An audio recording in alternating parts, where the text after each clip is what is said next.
Institute exercise number 475. Speed 100 words per minute. Ready? Start. Sir, while speaking yesterday, I referred to the problem created for the Export Promotion Council by the quality of goods supplied, which lacked both imagination and integrity.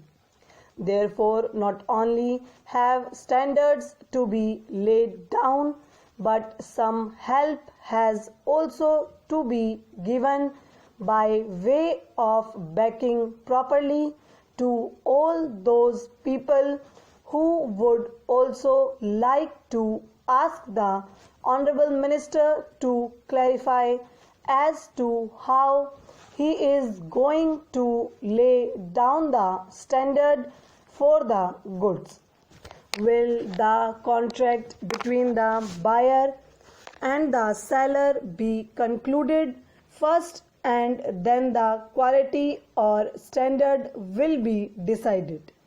The question of price has to be settled, and we also know that the price varies according to the country that buys the article.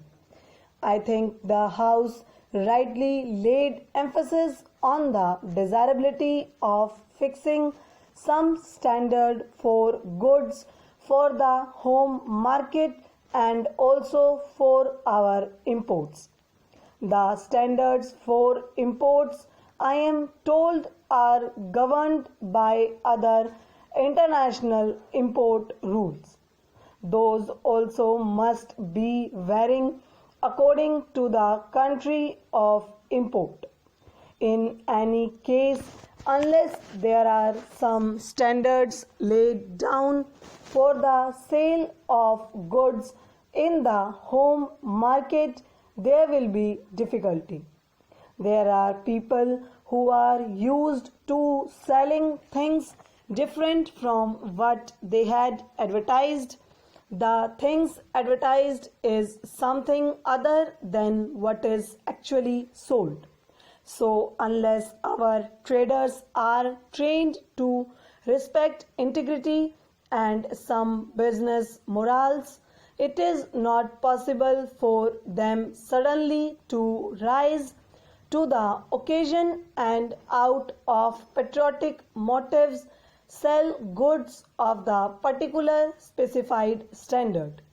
I would also like to make a suggestion to the Honorable Minister and say that it is not enough to lay down the rules for the export quality control and inspection. It is very necessary now to advertise in the foreign countries that we have taken care of this aspect because of the bad name that we have acquired in the past on account of the business ways of some of the exporters. We have acquired a very bad name in some of the countries, and in order to counteract that, we have to undertake wide publicity in foreign countries to undo what has been done so far.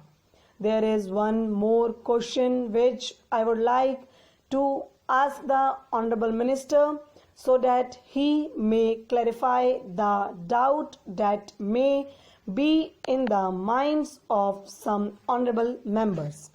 It is stated that the funds for the Export Promotion Council would be partially from the government and partially from funds paid by way of donation.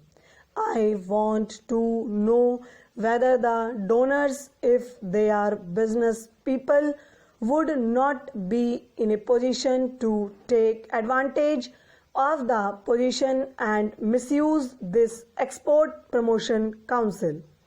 Instead, I would suggest that heavy fees may be prescribed for the inspection of the goods and if necessary, all the money that is required should come from the government and no money should be accepted by way of donations.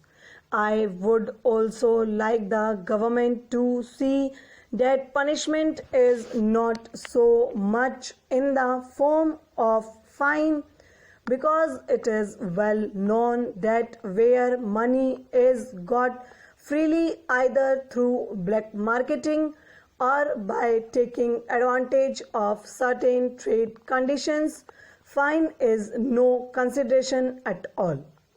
10 or even 100 times the fine can be made good by the people who indulge in these malpractices. Therefore, it is not only enough to prescribe punishment for the persons who are found guilty under this act, but it is also necessary that we prescribe heavy punishment for the inspector so as to leave no room for suspicion in the minds of the people. I would now like to refer to the question of co-option. I do not know why it has not occurred to the members in the opposition and those who doubted the need for co-option that the variety of goods itself will not make it possible for the council to have members on the council who would be conversant with the qualities of all types of goods. This council is really something on par with the UPSC in my opinion, and for every particular specialized item it would be necessary for this council to co-opt one or two experts belonging to that particular trade. I would, if I may, like to clarify one point in regard to the statement that fell from one of the members yesterday with regard to the deal we had with Poland and Russia over shoes. The deal was found defective because the shoes were different according to the changing fashions. This particular item has come in the report of the Public Accounts Committee. The deal was found defective because the foreigners who are used to machine-made goods expected goods of exactly the same standard as of machine-made goods. Our Indian shoes were made by hand and all of them did not answer the same specifications. These shoes were not meant for fashionable ladies or for others, but they were really meant for the army.